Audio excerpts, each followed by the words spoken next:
Hello, welcome to Raising Geniuses with Ife and Sola, where we help you become super moms and super dads. On this journey, you will discover effective techniques and practical tips that will help you raise children with a healthy and happy mindset. Remember to subscribe to our YouTube channel and also turn on notifications so you don't miss out on new videos.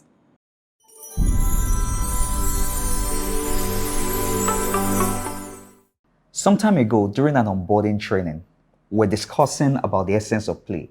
A particular teacher was asking me, what about if the children are playing too much? The idea of play is not about too much or too little. The idea of play is that play must be coordinated. Children must be allowed to play. That is the whole essence of childhood. Children are supposed to play.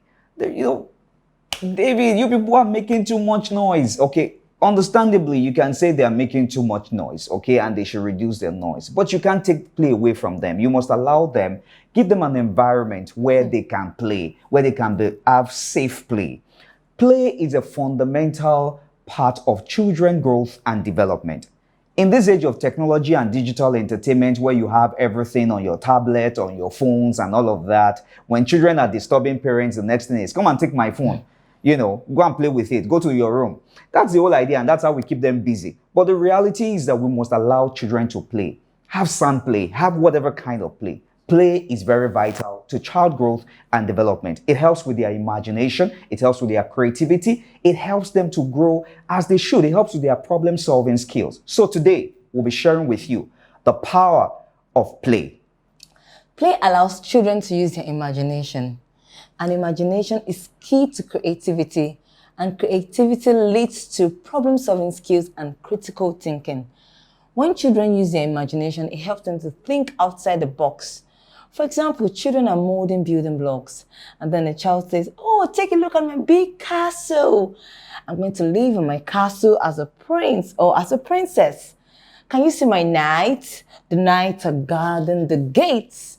Take a look at the beautiful princesses moving around in their beautiful ball gowns. We're going to have a tea party in the castle." When children get to play, they begin to think about different things, think about how they can solve problems, thinking beyond their physical environments. Just as you were speaking, maybe this is a bit of a digression. I'm thinking to myself that every learning facilitator must actually get himself involved in the heart of play. Children like to play. And so if you want to help with children's imagination, then you must be involved in that heart of playing. True. For example, you're teaching number 2. Oh, can we all go to imagination circle? And then you can tell them, okay, everybody close your eyes, close your eyes. Can you picture 2 red cups? How many cups can you see? Let's count them. 1, 2. Surprisingly, they can't see red cups physically, but telling them to use their imagination, the children begin to picture it, and then they are beginning to learn imaginative skills, how to count, special skill.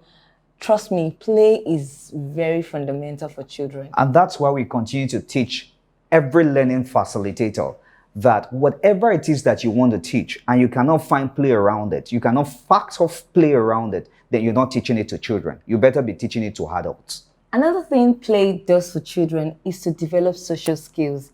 When children play together, they learn to collaborate and they learn to negotiate.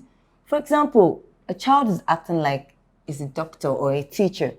"Oh, good morning. My name is Dr. Z. What's your name?" "I'm Dr. Adrian." "Oh, Adrian, good morning. So we're going to be taking care of this patient today. He said he has headache." "Hello, patient. How do you feel today?"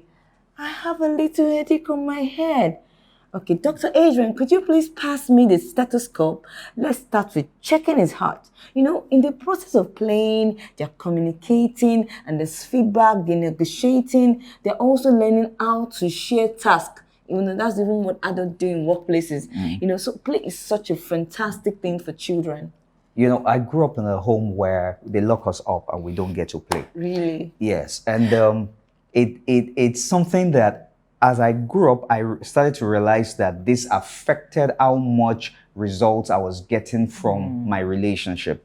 Everything will come from some sort of social interaction or the other. We weren't exposed to much social interaction. And for me as a person, it took time for me to get over this. I still wonder why some parents would lock up their children and say at this age and say, hey, don't play, stay indoors. And they don't even provide them any kind of environment where they can develop these social skills. So yes, indeed, this is a very important point in helping children play. It helps them with developing strong social skills, help them with knowing how to negotiate with others, help them in knowing how to accommodate others. These are important life skills for children. True. I should say this in closing. There are no boring children. There are only boring parents, boring teachers, boring caregivers. If you want your child to enjoy learning, you have to provide learning around play. If you want children to enjoy what you're teaching them, you have to provide it in an environment where there are structured and unstructured play. It's very important. Now, for example, if a child is to learn about animals, learn about different animals, can you provide model animals for the child to play with? If the child enjoys doing that, the child will be more interested in learning about each animal. Okay, this is what a lion does. Okay, this is where a lion lives. This is what this is what the lion feeds on. The love of learning is something that we develop in children. Children who find learning interesting are the children whose learning facilitators have provided an environment for them to play while they learn.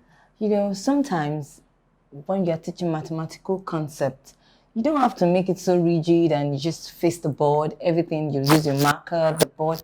Sometimes get the Play-Doh, bring out the Play-Dohs. Okay, so today we're going to get all messy and dirty. You're still teaching mathematics, you know, because sometimes children think mathematical concept as something very hard to grasp. So you bring out the Play-Doh. So today, let's mold. Who is ready to mold 3 animals? Or let's bake something with our Play-Doh. So while they are doing it, so how many cupcakes did you make? Let's count them. You know, it's play. At the same time, the children are also learning. Absolutely.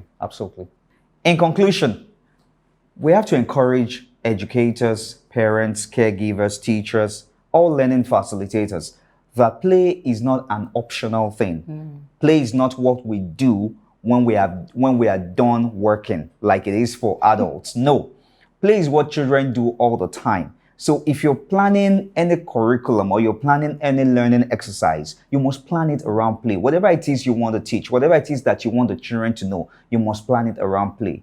Schools must embrace the concept of play. This is a powerful tool to help our children embrace the education, embrace learning, embrace social interaction. Play is very important in developing children. And that's it.